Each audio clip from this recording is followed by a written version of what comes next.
Hi friends, அஸ்ஸலாமு அலைக்கும். Welcome back to Risha kitchen. நான் இன்றைக்கு 2 இஃப்தார் ரெசிபீஸ் தான் இன்றைக்கு உங்களோட ஷேர் பண்ண போகிறேன். அதுக்கு முன்னுக்கு என் வீடியோ முதல் தடவை பார்க்குறவங்க இருந்தால் ப்ளீஸ் சப்ஸ்கிரைப் பண்ணிவிட்டு தொடர்ந்து வீடியோ பாருங்கள். முதலாவதாக ஃபிஷ் பன் எப்படி செய்கிறேன்னு பார்ப்போம்.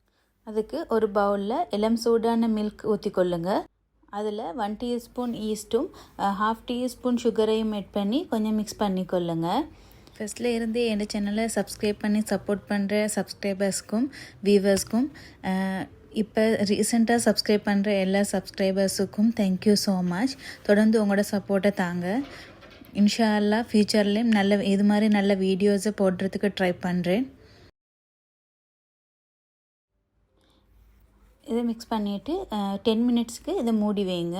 மூடி வச்சதுக்கு பிறகு கொஞ்சம் அதுக்கு மேலால் அந்த பார்த்தா பபிள்ஸ் வந்த மாதிரி விளங்கும். அப்போ அந்த டைமுக்கு நாங்கள் அதில் எங்கிட்ட தேவையான மாவை நாங்கள் அதில் ஆட் பண்ணிக்கொள்ளணும். 500 கிராம் தேவையான அளவு சால்ட், இது ரெண்டையும் ஆட் பண்ணி நல்லா மிக்ஸ் பண்ணிக்கொள்ளுங்க. தேவையான அளவு தண்ணியை சேர்த்திக்கொள்ளுங்க. மாவை பிசைய போக்கல கையில் மாவு ஒட்டிப்படுற மாதிரி கொஞ்சம் மாவு லூஸாக இருக்கணும். அப்படி இருந்தால் தான் பன் நல்லா சாஃப்டாக வரும். அதை பிசைஞ்சதுக்கு பிறகு அதுக்கு மேலால் கொஞ்சம் எண்ணெயை மேற்கு மேலால் தடவி விடுங்க. அப்போ அது காயாமல் அப்படியே ஈக்கும். இப்போ நீங்கள் ஏதாவது ஒரு மூடியாலேயோ கிளிங் ரெப்பாலேயோ நீங்கள் அதை மூடி 1 hour 1.5 ஹவருக்கு மாதிரி நீங்கள் அதை பொங்குறதுக்கு வைக்கணும். இப்போ நாங்கள் அதுக்குள்ளே வைக்கிறதுக்கான கறியை செய்கிறதுக்கு ஸ்டார்ட் பண்ணுவோம். இதில் பொட்டேட்டோ சின்னதாக கட் பண்ணி அதையும் இந்த கறி வேகக்கொள்ள இந்த ஒனியன் எல்லாம் வேக போக்கல நீங்கள் அதையும் அதில் ஆட் பண்ணி நல்லா வேக வைங்க. கறியை செய்கிறதுக்கு ஒரு பேனில் 2 டேபிள் ஸ்பூன் ஆயிலை ஊற்றி அதில் 1 பீஸ் கார்லிக்கை சின்னதாக கட் பண்ணி அதை சேர்த்துக்கொள்ளுங்க. அது கோல்டன் ப்ரௌன் கலருக்கு அது மாதிரி வரப்போக்கல அதில் நாங்கள் ஆல்ரெடி கட் பண்ணி வச்ச வெங்காயம், கிழங்கு அது எல்லாத்தையும் சேர்த்து அதில் தேவையான அளவு சால்ட், 1 டீஸ்பூன் மஞ்சள் தூள், 3/4 teaspoon pepper powder, 1 teaspoon chilli flakes, 1/2 teaspoon cumin powder, இது எல்லாத்தையும் சேர்த்து நல்லா மிக்ஸ் பண்ணுங்கள். இதில் நல்ல பச்சை வாசனை போனதுக்கு பிறகு அதில் பொட்டேட்டோ வேகிறதுக்கு தேவையான அளவு தண்ணியை ஊற்றி வேகிறதுக்கு மூடி வைங்க. இப்போ பொட்டேட்டோ நல்லா வெந்து ரெடி ஆகிக்குது. இப்போ இந்த டைமில் நான் ஃபிஷ்ஷை சேர்த்துக்கொள்கிறேன். நீங்கள் உங்கள்கிட்ட இருக்கிற எதுவோ அதை நீங்கள் சேர்த்துக்கொள்ளுங்க. சேர்த்து இதையும் கொஞ்சம் நேரத்துக்கு நான் கொஞ்சம் வதங்குறதுக்கு விடணும்.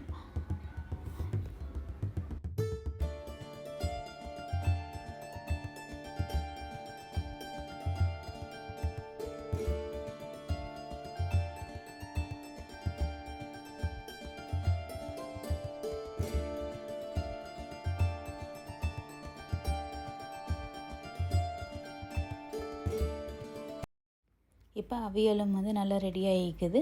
இப்போ நாங்கள் ஒரு அவனில் வைக்கக்கூடிய அந்த அவன் ட்ரேயில் கொஞ்சம் ஆயிலை தடவி எல்லா சைடுக்கும் ஆயிலை தடவி அதை ரெடி பண்ணி வச்சுக்கொள்ளணும். இப்போ அடுத்ததாக மாவு நல்லா டபுள் சைஸில் நல்லா பொங்கி வந்திக்குது. இப்போ இதில் இருக்கிற ஏவை நல்லா பஞ்ச் பண்ணி அதை வெளியே எடுக்கணும். அதை இது பண்ணினதுக்கு பிறகு மாவை சின்ன உருண்டையாக எடுத்து அதை நான் இப்போ காட்டுற மாதிரி நீங்கள் தட்டி எடுத்துக்கொள்ளுங்கள்.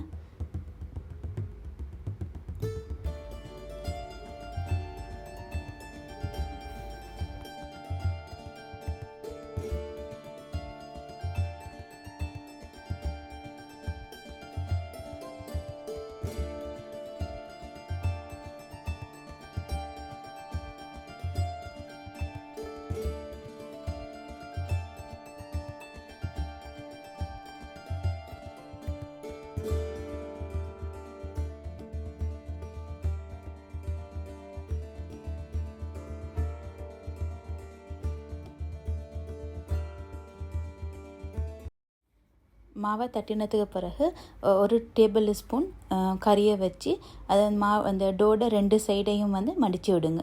மடித்து விட்டுட்டு 2 ரோல் மாதிரி 2 முறை நீங்கள் அதை ரோல் பண்ணினா சரி. மிச்சம் இந்த மாவு மிச்சம் அந்த டோ மிச்சம் ரோலாக தேவையில்லை. ரோலாகினு சொன்னால் மிச்சம் மாவு இந்த ரோல் அது மிச்சம் இந்த டோட இது மாவு தன்மை தான் மிச்சம் அதில் ஈக்கும். ஸோ கறி அப்போ இந்த விளங்காது, கறியோட டேஸ்ட் எங்களுக்கு இன்னும் விளங்காது. அப்போ இந்த 2 முறை ரோல் பண்ணி விட்டுட்டு நீங்கள் தேவையில்லாத அந்த துண்டை கட் பண்ணி உரமாக்கிடுங்க. இப்போ நான் காட்டின மாதிரி நீங்கள் உங்கள்கிட்ட இருக்கிற எல்லா டோவையும் இது மாதிரி செஞ்சு எடுத்துக்கொள்ளுங்கள்.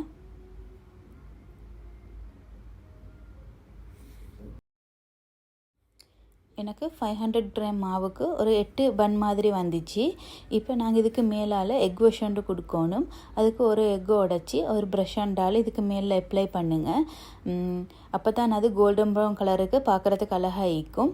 இல்லாட்டி வந்து அது இந்த பன்னெல்லாம் வெந்திக்கும், ஆனால் அது வந்து அந்த கலர் வந்து சேஞ்ச் ஆகாமல் வெள்ளை கலருக்கு மாதிரி இருக்கும், பார்க்குறதுக்கும் அவ்வளோ நல்லா இருக்காது. இப்போ எக் சாப்பிடாதவங்க இருந்தால் கொஞ்சம் ஃப்ரெஷ் மில்க் எடுத்து அதை வந்து இதுக்கு மேலால் இது மாதிரியே எக்குக்கு பதிலாக நீங்கள் அதை அப்ளை பண்ணினீங்க என்றாலும் கொஞ்சம் கலர் வந்து கொஞ்சம் சேஞ்ச் ஆகி கொஞ்சம் பார்க்குறதுக்கு நல்லா இருக்கும்.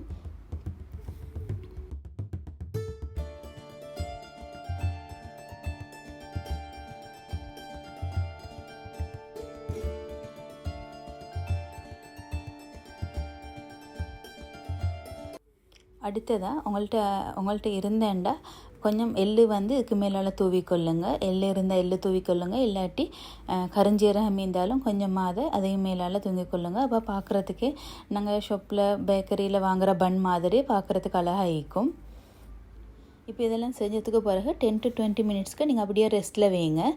அப்படியெல்லாம் வச்சதுக்கு பிறகு 180 டிகிரியில் 10 மினிட்ஸ் ப்ரீ ஹீட் பண்ணின அவனில் 20-25 மினிட்ஸுக்கு நீங்கள் பேக் பண்ணி எடுங்க. பேக் பண்ணி எடுத்தால் அவங்களோட பன் வந்து ரெடி ஆகிக்கும். இப்போ அது பேக் பண்ணுற அந்த டைமில் எனக்கு வந்து கறி கொஞ்சம் மிஞ்சி இருந்துச்சு. அப்போ அதுக்கு வந்து நான் கொஞ்சம் ஸ்ப்ரிங் ரோல் வந்து ரோல் பண்ணி எடுக்க போகிறேன். ஸ்ப்ரிங் ரோல் வந்து இந்த கறியால் செய்கிறதல்ல. ஸ்ப்ரிங் ரோல் வந்து அதுக்காண்டே வேறு ரெசிபி இருக்குது. இன்ஷால்லா நான் அடுத்த வீடியோவில் வந்து அதில் சரியான ரெசிபியை வந்து நான் ஷேர் பண்ணுறேன். இது வந்து நான் கறி கொஞ்சம் எனக்கிட்ட இந்த பேலன்ஸ் இருந்ததால் நான் வந்து அதை வந்து வச்சு உங்களுக்கு எப்படி ஸ்ப்ரிங் ரோல் எப்படி நீங்கள் ரோல் பண்ணி எடுக்கலுமென்றது தான் நான் உங்களுக்கு இதில் செஞ்சு காட்ட போகிறேன். இது வந்து நல்லா கிறிஸ்பியாக இருக்கும். இதை ஃப்ரை பண்ணி எடுத்தால் நல்லா கிறிஸ்பியாக இருக்கும். நல்ல மெல்லிசானது ஷீட் இது. இதில் வந்து கறியை நீங்கள் இந்த கோர்னரில் வச்சுட்டு அதை அப்படியே ரோல் பண்ணி கொஞ்சம் 2 ரோல் பண்ணினதுக்கு பிறகு 2 சைட்லேயும் இருக்கிற அந்த துண்டையும் எடுத்து மடித்து விடுங்க. மடிச்சதுக்கு பிறகு மீதியை வந்து ரோல் பண்ணி 1 டேபிள் ஸ்பூன் கோதுமை மாவை கொஞ்சம் தண்ணி ஊற்றி மிக்ஸ் பண்ணி வச்சுப்போம் பசை மாதிரி. அப்போ அதை வந்து இந்த லாஸ்ட் இந்த கோர்னரில் கொஞ்சம் பூசி அதை ஒட்டிட்டீங்கண்டா உங்களோட ஸ்ப்ரிங் ரோல் வந்து ரெடி ஆகிக்கும். இது வந்து ஈஸியான ஒரு மெத்தட். இது ஒரு ரெசிபியும் கூட. நீங்களும் இதை ட்ரை பண்ணி பார்க்கலும். இப்போ இதே மாதிரி எனக்கு கிட்டிக்கிற கறியோட அளவுக்கு நான் வந்து ஸ்ப்ரிங் ரோல் 2-3 வந்து நான் சுற்றி எடுத்துக்கொள்ள போகிறேன்.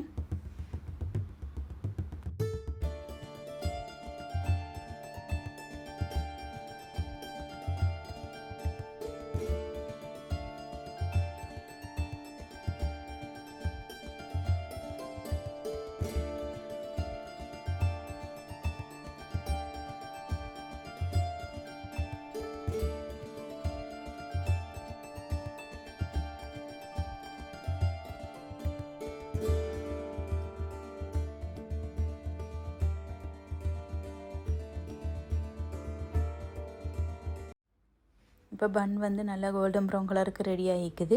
இந்த டைமில் நாங்கள் அவன்லேருந்து வெளியே எடுத்தோம்னு சொன்னால் சரி.